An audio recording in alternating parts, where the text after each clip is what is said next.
Carrots? Carrots are wild vegetables that grow sporadically on the forest floor and can be eaten raw without causing any damage. Each carrot restores approximately 5 to 7% of your hunger bar, making it a consistent, low-level emergency snack in early gameplay. While they're common and easy to harvest, carrots lack significant nutritional value. Eventually, players tend to use them to supplement fuller meals rather than rely on them as staples. Farming carrots later in the game can help maintain a steady fallback supply when other food is scarce. Apple? Grow near trees and bushes and restore around 8 to 10% of hunger when eaten raw, offering slightly better sustenance than carrots.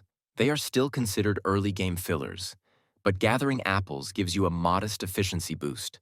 Apples also diversify your ration type, which makes managing spoilage under certain gameplay or class mechanics more efficient.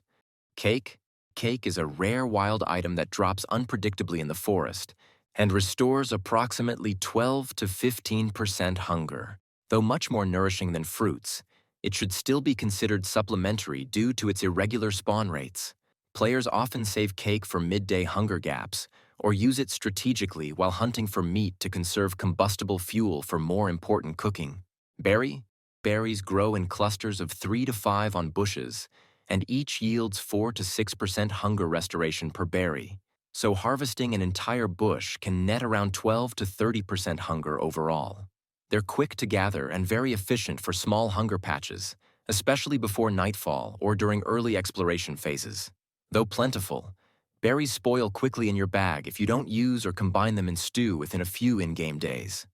Cooked steak. Cooked steak is produced by cooking meat from large game like wolves over a fire, restoring approximately 25 to 30% of your hunger bar, without the drawbacks of raw meat damage. It becomes a mid-game staple due to easy sourcing from abundant forest predators. The cooking process costs wood and time. However, steak's hunger-to-effort ratio generally outweighs the cost of fuel, making it worthwhile for most players.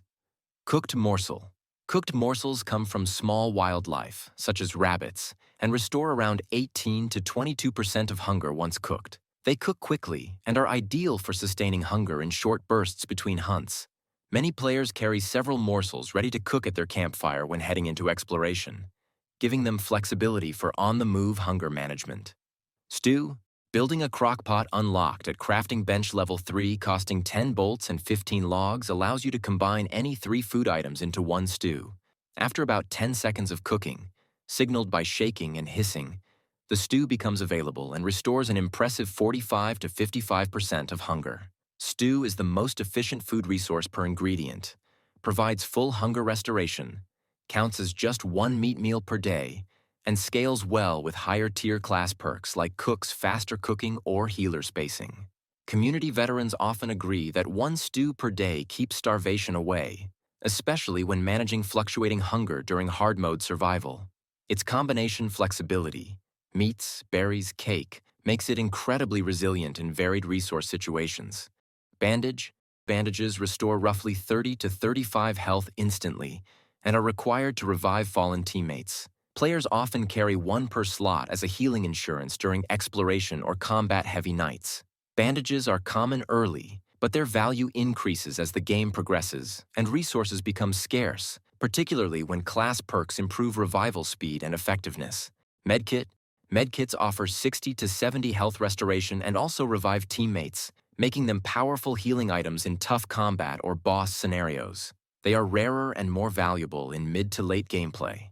Allocating medkits becomes a strategic choice as you approach deer monster nights or cultist ambushes. The medic class further enhances their healing efficacy, doubling down on medkit's utility. Chilli.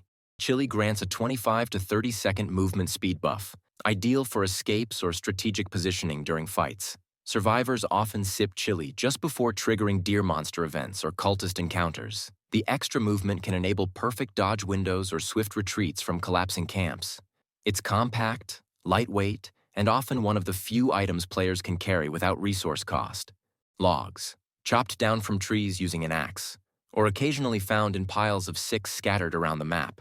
There are 2 ways to farm logs. The first is the most reliable one, by cutting down a tree with an axe. The second one would be finding them out in the wild. Logs found this way are stacked on top of each other in groups of 6. Cultist Gems, are rare, magical components that drop only when you defeat melee or crossbow cultists. These gems are required, alongside bolts and logs, for unlocking and crafting advanced items at the crafting bench. Bolts are a metal currency crafted at the grinder. You can obtain them by dismantling abandoned items like tires, broken fans, old radios, sheet metal, or microwaves. Each item yields a set number of bolts. For example, a tire gives 3, a microwave gives 4, and a fan or radio gives 2, that are then used to craft tools and structures.